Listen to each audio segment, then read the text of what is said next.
There is a silent lie that almost everyone has believed at least once in life. When I have more money, my life will finally get on track. But let me ask you a direct question. How many people do you know who earn well and still live stressed, anxious, in debt, and disorganized? The problem is rarely just income. The problem is the pattern.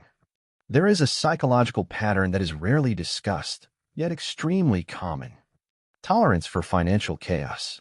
And it operates in a dangerous way because it's invisible. No one wakes up saying, "Today I'm going to destroy my financial stability." What happens is far more subtle. You start by accepting small things. An account that's close to its limit. A credit card bill split into installment just this month. A small loan that fits in the budget. Lack of clarity about how much you actually have saved. Individually, none of this seems serious. But what is repeated becomes normal. And what is normal, you don't fight. The human brain is wired to conserve energy. It prefers familiarity over excellence. If you get used to financial disorganization, you stop feeling urgency. And here is the critical point. Wealth does not begin with money. Wealth begins with intolerance for lack of control. The great wealth builders in history were not just ambitious. They were disciplined in their aversion to chaos. They did not tolerate imprecise numbers, frequent emotional decisions, lack of strategy, spending without clear return. They understood something simple. Financial disorder is a comfortable form of self-sabotage, and comfort is the greatest enemy of evolution. Now I want you to reflect with brutal honesty. Do you know exactly how much you net per month, how much you spend categorized, what your real savings rate is, what your current net worth is, how long you could survive without income? If these answers are not clear, it's not a lack of intelligence. It's tolerance. There is a huge difference between, "I want to improve my financial life," and "I refuse to keep living like this." The first is desire. The second is decision. And real decision always comes with discomfort. Because organizing your financial life hurts. It hurts to face the numbers. It hurts to admit mistakes. It hurts to realize how much money has been wasted. It hurts to accept that the fault isn't the government, the economy, or your family. It's your management. But there is a liberating truth in this. If the problem is in your pattern, the solution is there too. You don't need luck. You need structure. People who prosper financially are not necessarily more intelligent. They do basic things with obsessive consistency. They monitor cash flow. Make decisions based on data, not emotion. Invest before they spend. Build reserves before pursuing luxury. Think in decades, not weekends. Meanwhile, most people live in reactive mode. They receive. They spend. They struggle. They promise they'll improve. They repeat. This cycle creates a dangerous illusion, movement without progress. You work more. You run more. You stress more. But you stay in the same place. And do you know why? Because financial growth does not respond to brute effort. It responds to strategic direction. You can row with all your strength. But if the boat is pointed in the wrong direction, you'll only exhaust yourself. Now let me challenge you a little deeper. Maybe you don't have a money problem.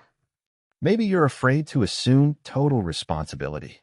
Total responsibility is heavy. It eliminates excuses. It eliminates victims. It eliminates the comfortable narrative that when things improve, I'll improve too. The truth is the opposite. Things improve when you improve first. Discipline precedes results. Clarity precedes prosperity. Order precedes growth. And there's something even more uncomfortable. If you tolerate small disorganizations, you are training your mind to accept smaller versions of yourself. Every ignored bill, every impulsive purchase, every goal not reviewed is a silent vote for mediocrity. And no one builds wealth by voting daily against themselves. Maybe you're waiting for the perfect moment to start. When you earn more. When there's money left over. When things stabilize. But stability is not a starting point. It's a consequence. Most people want security before they act. Wealth builders act before they feel secure.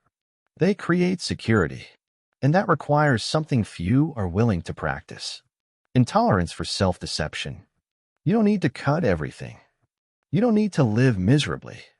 You don't need to become someone obsessed with spreadsheets. But you do need to take command. You need to get out of autopilot. Because financial autopilot almost always leads to the same destination. Years of work, little freedom, and silent regrets. Now imagine the opposite scenario. Imagine waking up knowing your money is organized, your bills are under control, your reserve is growing, your investments are working for you, your decisions are strategic. It's not about showing off. It's about peace. And financial peace is one of the most powerful forms of psychological freedom. You think better. You decide better. You negotiate better. You live better. Money doesn't buy peace, but financial disorganization almost always buys anxiety. So here's a simple and practical challenge. Over the next 7 days, write down absolutely everything that comes in. Write down absolutely everything that goes out. Categorize it. Add it up. Face it. No judgment. No drama. No excuses. Clarity before change. Because you don't improve what you don't measure. And you don't measure what you avoid. If you want to rise above average, you must stop normalizing what keeps you average. Maybe no one has ever told you this clearly. You are not stuck because of lack of opportunity. You are stuck because of lack of structure. And structure is built day after day, decision after decision. The world does not reward intentions. It rewards patterns. And the question that remains is, what pattern are you reinforcing every day?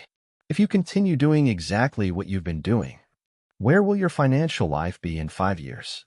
That answer might scare you, but it's the right kind of fear. Because conscious fear generates strategic action, and strategic action generates real transformation. Now, before we continue, I want you to make a silent decision on your side. Will you keep tolerating small leaks? Or will you start building a solid foundation? Because in the end, it's not about money. It's about identity. Who are you becoming with every financial decision? And that answer changes everything. Financial identity is not something you declare. It's something you demonstrate.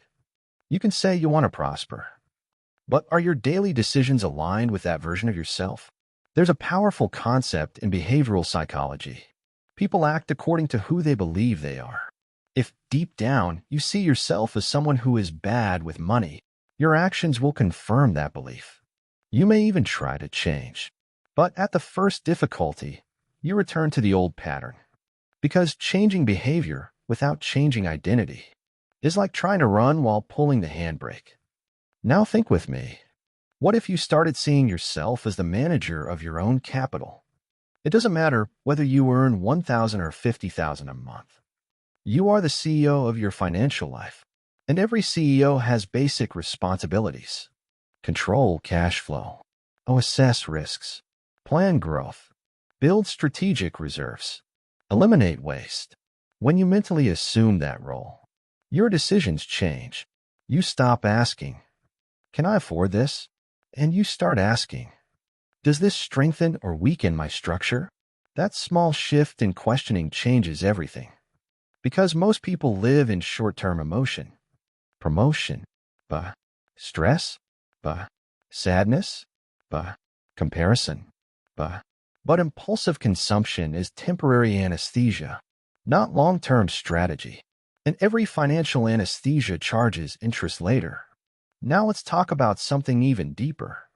Many people say they want wealth, but what they really want is validation. They want to prove something. They want to show something. They want to compensate for something. But when money becomes a validation tool, it stops being a construction tool. You start spending to appear well, instead of investing to actually be well. And here lies a silent trap. Social media has amplified constant comparison.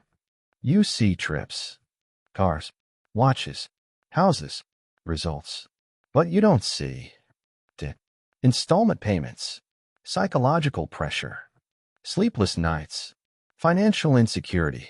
Comparison is one of the greatest sources of wealth sabotage because you begin competing in a game where the rules are invisible. The only intelligent comparison is with your past self. Are you more organized than a year ago? Has your reserve increased? Has your investment rate grown? Has your financial knowledge evolved? If the answer is yes, you're winning. Sustainable wealth is quiet. It grows behind the scenes. Now let me show you a principle that separates amateurs from strategists. Amateurs focus on earning more. Strategists focus on keeping and multiplying better. Increasing income is important. But if your structure remains fragile, more money only amplifies the mistakes. It's like pouring water into a bucket full of holes. First, you seal the leaks.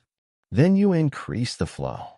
And where the most common leaks: lack of a real budget, no emergency fund, high interest debt, lack of consistent investing, decisions driven by impulse.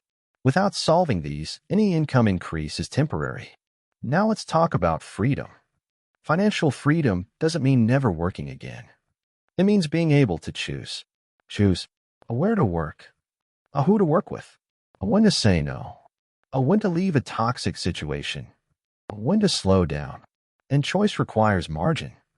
Margin requires planning. Planning requires discipline. Discipline requires maturity.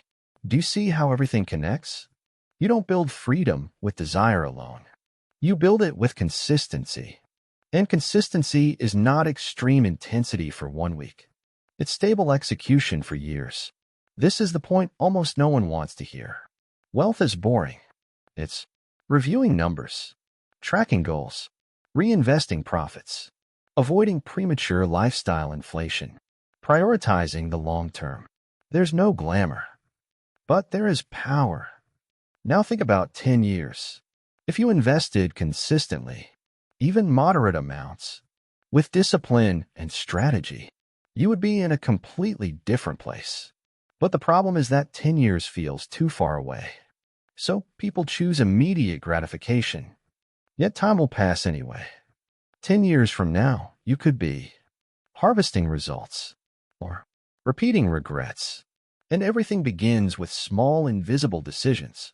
You don't change your financial life in 1 day, but you can change your direction in 1 day. Direction is more important than speed. Now I want you to face an uncomfortable question. If an investor analyzed your financial life today, would they put money into you? Would they say, this person has discipline, vision, and control? Or would they say, high impulsivity, low predictability? Be honest, because prosperity begins with real diagnosis. Denying the problem keeps you where you are. Facing the problem creates possibility. And here's a truth that maybe no one has told you. Financial organization is a form of self-respect. When you control your money, you control a significant part of your destiny. When you ignore your money, you outsource your future to circumstances. Circumstances are unpredictable. Structure reduces impact. Crises happen. Markets change. The economy fluctuates. But those who have reserves and strategy suffer less impact. It's not about eliminating risk. It's about increasing resilience. Financial resilience is what keeps you standing when others panic. And financial panic is expensive. Decisions made in fear almost always generate losses. That's why organization is not just mathematics. It's psychology. You train your mind to act rationally even under pressure. Now I want to go even deeper. Maybe the biggest block isn't lack of money or lack of knowledge. Maybe it's fear of growth. Financial growth changes identity. It changes your social circle. It changes your standards. It changes responsibility. And the human brain fears deep change. It's more comfortable to stay in the familiar, even if the familiar is limiting. But here's the paradox. You are already paying the price for not growing. You pay with anxiety, insecurity, dependence, lack of options, constant stress. So the question stops being, is it hard to change? And becomes, which difficulty do I prefer to face? the pain of discipline, or the pain of regret, because one of them is inevitable. And financial maturity begins when you choose consciously. Now take a deep breath, because what I'm about to say is simple but transformative. You don't need to be perfect. You need to be consistent. Mistakes will happen. Difficult months will happen. Unexpected events will arise. But if your structure is solid, you don't collapse. You adjust. You learn. And you continue. Prosperity is strategic continuity. And if you're still here listening to this, it's because something inside you already knows. You are capable of more. You can organize. You can structure. You can grow. You can build something solid. But you need to decide to stop living in survival mode and enter construction mode. Survival reacts. Construction plans. Survival puts out fires. Construction prevents fires. Survival waits for the next paycheck. Construction makes money work. Now the decision is in your hands. Will you keep justifying small failures, or will you assume total control? Because in the end, your future freedom depends on your present discipline, and that no one can do for you. There is a moment in the life of every financially mature person when they stop asking, "How much can I spend?" and start asking, "How much do I need to invest so that money begins working for me?" That shift in focus is subtle but profound. When you think only about consumption, your money ends at the end of the month. When you think about investment, your money begins to cross years. And here is a technical truth. Active income pays your bills. Passive income builds your freedom. But passive income does not appear by accident. It is the result of three combined factors: time, capital, consistency. Without time, there is no compound interest. Without capital, there is no foundation. Without consistency, there is no exponential growth. And the most common mistake is underestimating time. People want immediate returns. They want fast multiplication. They want visible results. But solid wealth building is applied mathematics with discipline. Small amounts invested regularly, over years, have more power than large sums invested sporadically. This is not motivation. It is financial logic. Now think about this. You have probably worked very hard over the past few years. But how much of that effort turned into assets? Assets are things that put money in your pocket. Liabilities take money out of your pocket. Most people work to pay liabilities. Finance cars, installment credit cards, impulsive purchases, invisible interest. Meanwhile, they neglect assets such as investments, structured businesses, knowledge that increases income, strategic reserves. Without assets, you depend exclusively on your time, and time is limited. Here is a game-changing principle.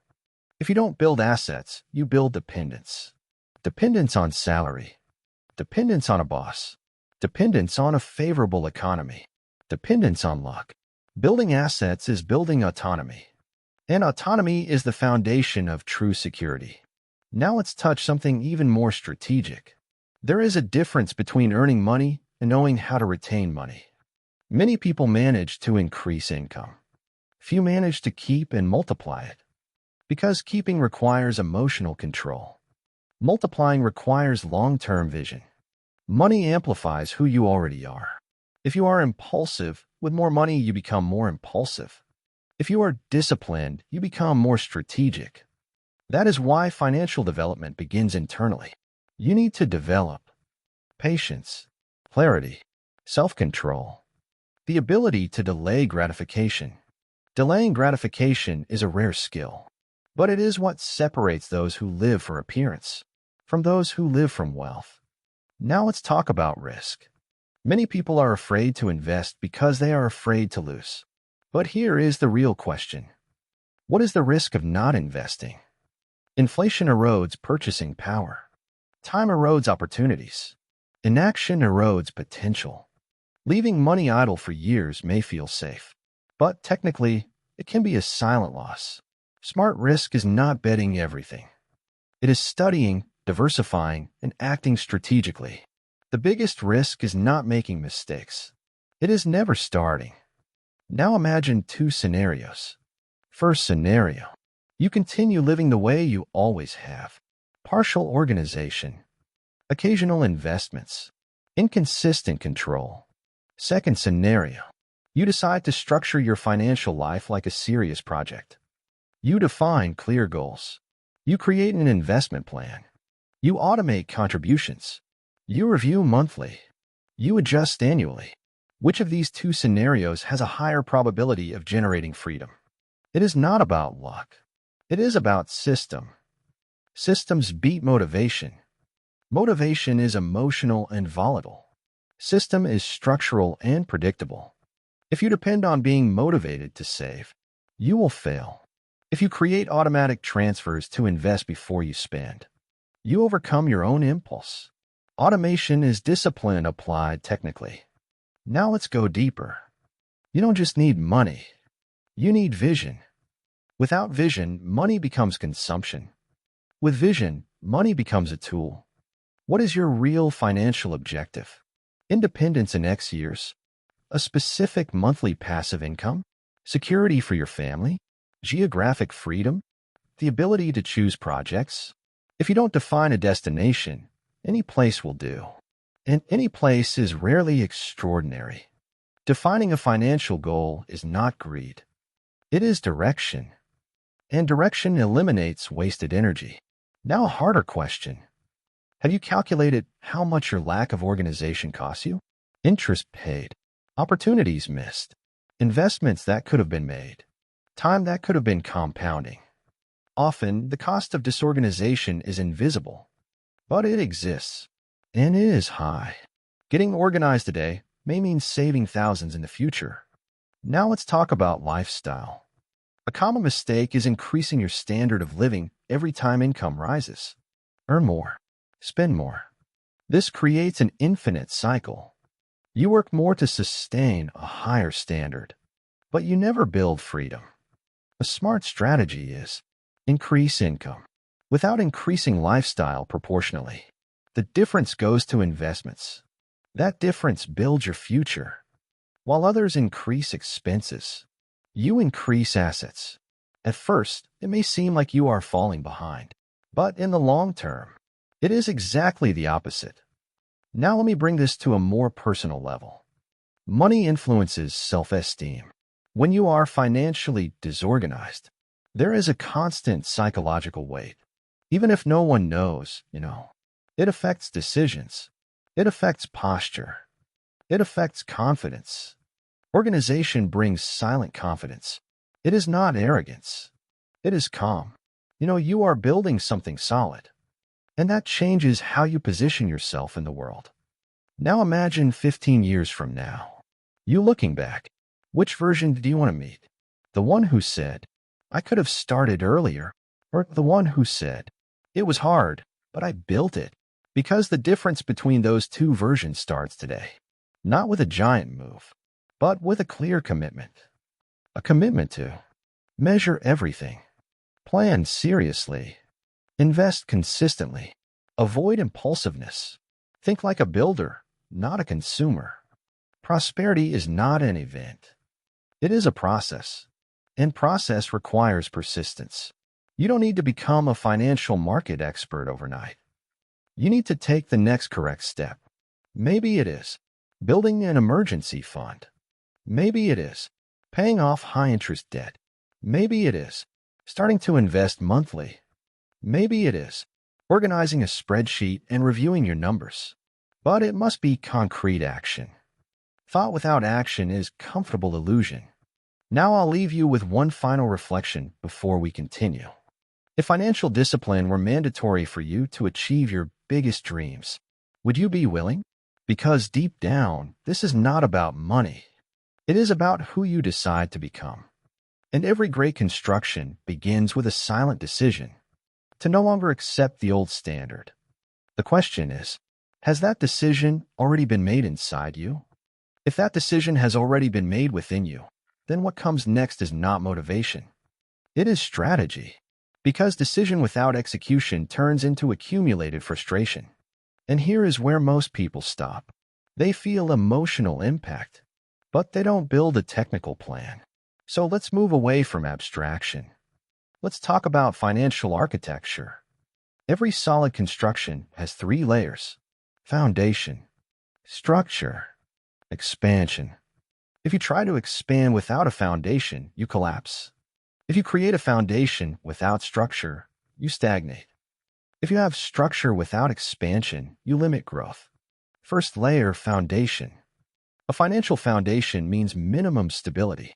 It includes absolute control of cash flow, an emergency fund, ideally 6 months of essential expenses, elimination of high-interest debt, total clarity about income and expenses.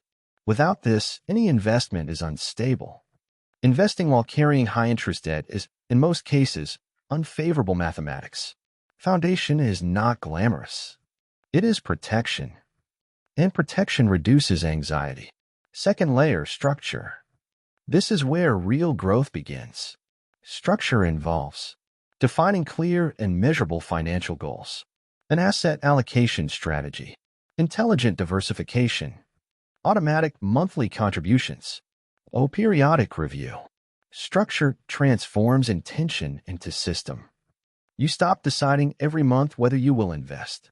You invest because the system executes. This eliminates emotional self-sabotage. Third layer, expansion. Here you think about strategic multiplication, new income streams, scalable businesses, assets that generate recurring cash flow, upgrading high-value skills, strategic networking. Expansion is where freedom begins to become visible. But notice, without foundation and structure, expansion becomes excessive risk. Now let's talk about long-term mindset. Most people live on a 30-day horizon. Salary comes in, bills go out, month resets. Those who build wealth live on 5-10-20-year horizons. That changes decisions today. For example, an impulsive expense today is not just an expense. It is money that could have been invested for 10 years. Every financial decision carries an invisible opportunity cost. An accumulated opportunity cost is what separates stability from independence. Now let's go deeper.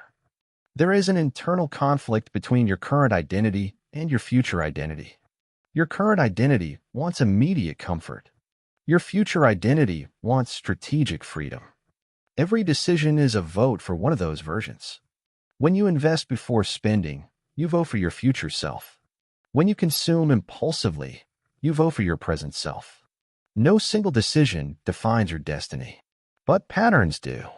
And patterns are built in the ordinary, not the extraordinary. Now think about this. If you applied moderate discipline for 10 years, without genius, without lucky breaks, just consistency, where would you be? Probably far above average. The problem is that consistency feels slow in the short term. But in the long term, it is devastatingly powerful. This is the cumulative effect. Small correct decisions repeated for years create results that look miraculous from the outside. But they are not miracles. They are mathematics plus behavior. Now let's address a critical point: environment.